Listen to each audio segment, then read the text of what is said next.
योगानंद जी से काशी नाम के एक बच्चे ने प्रश्न पूछा। वह लगभग 12 वर्ष का अत्यंत कुशाग्र बुद्धि विद्यार्थी था और सबका प्रिय था। गुरुजी, मेरे भाग्य में क्या लिखा है? योगानंद जी ने उत्तर दिया, तुम्हारी शीघ्र ही मृत्यु हो जाएगी। मानो किसी अदमनीय प्रबल शक्ति ने योगानंद जी के मुंह से यह शब्द निकाल दिए। इस रहस्य के खुल जाने से योगानंद जी को और अन्य सभी को धक्का लगा और दुख हुआ। अपने को ऐसा एक बच्चा मानकर कि जिसके मुंह से निकले हुए शब्द दूसरों को आपत्ति में डाल देते हैं, योगानंद जी मन ही मन अपनी भर्त्सना करने लगे तथा किसी और प्रश्न का उत्तर देने से उन्होंने इनकार कर दिया। विद्यालय में लौट आने के बाद काशी योगानंद जी के कमरे में आया। उसने सिसकते हुए पूछा, यदि मेरी मृत्यु हो गई तो मेरा नया जन्म होने के बाद क्या आप मुझे ढूंढकर फिर से आध्यात्मिक मार्ग पर ले आएंगे? इस कठिन गूढ़ ज्ञान से संबंधित उत्तरदायित्व को नकारने के लिए योगानंद जी को विवश होना पड़ा, परंतु उसके बाद कई सप्ताहों तक काशी उनके पीछे लगा रहा। अंततः उसे हताशा में टूटने की कगार पर देखकर योगानंद जी ने उसे आश्वासन दे दिया, हाँ, यदि भगवान मेरी मदद करेंगे तो मैं तुम्हें ढूंढने का प्रयत्न करूंगा। गर्मियों की छुट्टियों में योगानंद जी थोड़े दिनों के लिए बाहर जा रहे थे। इस बात का उन्हें खेद था कि वह काशी को अपने साथ नहीं ले जा सकते थे, अतः यात्रा पर निकलने से पहले उन्होंने उसे अपने कमरे में बुला लिया और उसे अच्छी तरह समझा दिया कि चाहे कुछ भी हो जाए, कोई उसे कहीं और चलने का कितनी भी आग्रह करे, वह हर दशा में विद्यालय के आध्यात्मिक स्पंदनों से युक्त वातावरण में ही रहे। किसी कारण से योगानंद जी को लग रहा था कि यदि वह अपने घर ना जाए तो आने वाले संकट से बच सकता है।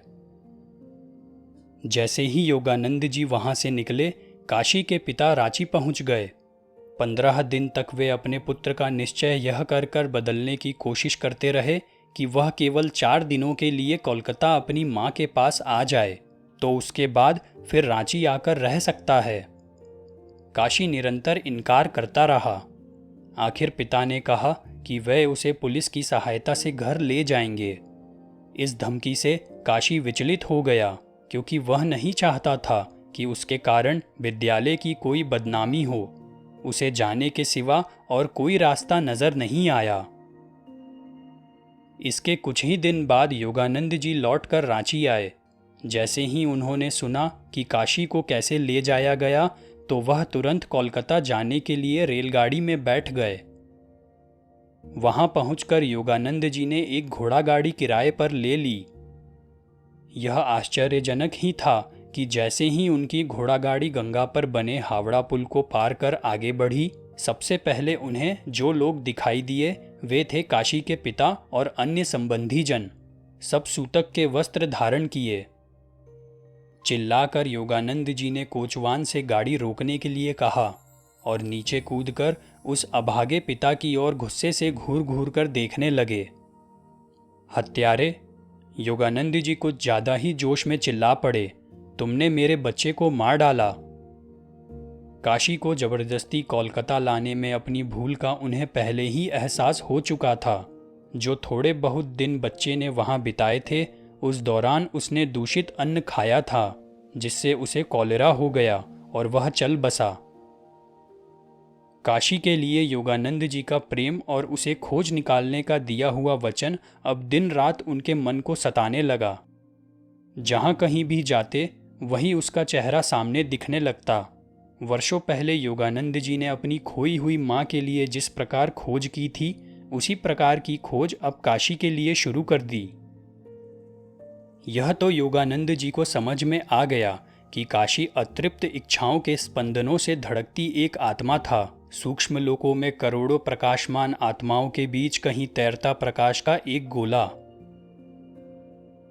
एक गूढ़ योगिक पद्धति का उपयोग कर योगानंद जी ने भ्रूमध्य में स्थित अपने आध्यात्मिक नेत्र के माइक्रोफोन के द्वारा काशी की आत्मा को अपना प्रेम प्रेषित किया।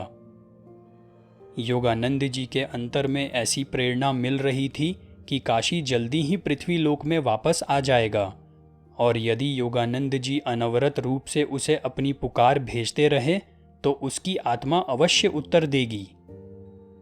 अपने हाथों को आकाश की ओर ऊपर उठाकर उनका एंटेना की तरह उपयोग करते हुए योगानंद जी उस स्थान की दिशा का पता लगाने के लिए प्रायः गोल गोल घूमा करते, जिसमें उन्हें विश्वास था कि काशी का गर्भ के रूप में पुनर्जन्म हो चुका है। योगानंद जी एकाग्रता के द्वारा सुर मिलाए हुए अपने हृदय के रेडियो में उसके प्रत्युत्तर को प्राप्त करने की आशा कर रहे थे। काशी की मृत्यु के बाद लगभग 6 महीने तक अपने उत्साह में कोई कमी आने दिए बिना योगानंद जी इस योगिक प्रविधि का स्थिर चित्त से अभ्यास करते रहे। कोलकाता के भीड़ भरे बहु बाजार क्षेत्र में एक दिन वह अपने कुछ मित्रों के साथ पैदल जा रहे थे, तो सदा की भांति योगानंद जी ने अपने हाथ ऊपर उठा दिए। उस दिन पहली बार उन्हें ऐसा लगा कि कुछ प्रत्युत्तर मिल रहा था। अपनी उंगलियों और हथेलियों से नीचे उतरते विद्युत संवेदनों को अनुभव कर योगानंद जी पुलकित हो उठे। ये तरंगे उनकी चेतना की गहराइयों में उतरकर एक अत्यंत प्रबल विचार में परिणत होने लगी। मैं काशी हूँ, मैं काशी हूँ, मेरे पास आइए। विद्युत तरंगे योगानंद जी की उंगलियों में तभी झंझनाती थी जब वह पास के एक रास्ते की ओर मुड़ते थे, जिसका नाम भी संयोगवश सर्पेंटाइन लेन था। जब योगानंद जी दूसरी दिशाओं में मुड़ते थे तब वह सूक्ष्म तरंगे लुप्त हो जाती थी। योगानंद जी के मित्र और योगानंद जी सर्पेंटाइन लेन की ओर बढ़ने लगे। एक घर के दरवाजे के सामने पहुंचते ही योगानंद जी के आश्चर्य का ठिकाना नहीं रहा जब देखा कि उनका सारा शरीर जड़वत हो गया। हर्षोन्माद में अपनी सांस को भी रोके रखकर योगानंद जी ने दरवाज़ा खटखटाया। उन्हें लग रहा था कि लंबी असाधारण खोज सफल हो गई थी। दरवाज़ा एक नौकरानी ने खोला। उससे पता चला कि गृह स्वामी भी घर में ही है। वे दूसरे तल्ले से सीढ़ियों से उतरकर नीचे आए और मुस्कुराते हुए प्रश्नार्थक मुद्रा से योगानंद जी की ओर देखने लगे। योगानंद जी को समझ में नहीं आ रहा था कि अपना प्रश्न करे तो कैसे करे, जो उचित भी था और अनुचित भी। कृपया यह बताइए महाशय कि क्या आप और आपकी धर्मपत्नी पिछले 6 महीने से बच्चे की प्रत्याशा में हैं? हाँ, वह तो है। यह देखते हुए कि योगानंद जी परंपरागत गेरुआ वस्त्र परिधान किए एक स्वामी हैं, उन्होंने विनम्रतापूर्वक कहा, दया करके इतना बता दीजिए कि आपको मेरी इन बातों का ज्ञान कैसे? जब उन्होंने काशी और उसके दिए गए योगानंद जी के वचन के बारे में सुना तो उस आश्चर्यचकित सज्जन को योगानंद जी की बात पर विश्वास हो गया। आपको गौर वर्ण के एक पुत्र की प्राप्ति होगी, योगानंद जी ने उनसे कहा। उसकी मुखाकृति चौड़ी होगी और उसके माथे के ऊपर सामने की ओर झुका हुआ घुंघराले बालों का एक गुच्छा होगा। उसकी वृत्ति आध्यात्मिक रहेगी। बाद में जाकर योगानंद जी ने उस बच्चे को देखा भी।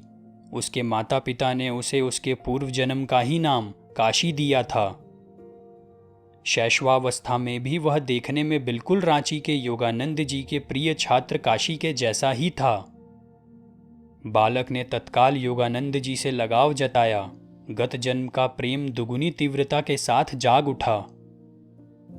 कुछ वर्षों बाद किशोरावस्था में पहुंचे उस बालक ने योगानंद जी को पत्र लिखा जब वह अमेरिका में रह रहे थे। उसने संन्यास मार्ग का अवलंब करने की अपनी तीव्र आकांक्षा उसमें व्यक्त की। योगानंद जी ने उसे हिमालय के एक सद्गुरु के पास जाने का सुझाव दिया और उस गुरु ने पुनर्जन्म हुए काशी को शिष्य रूप में स्वीकार कर लिया।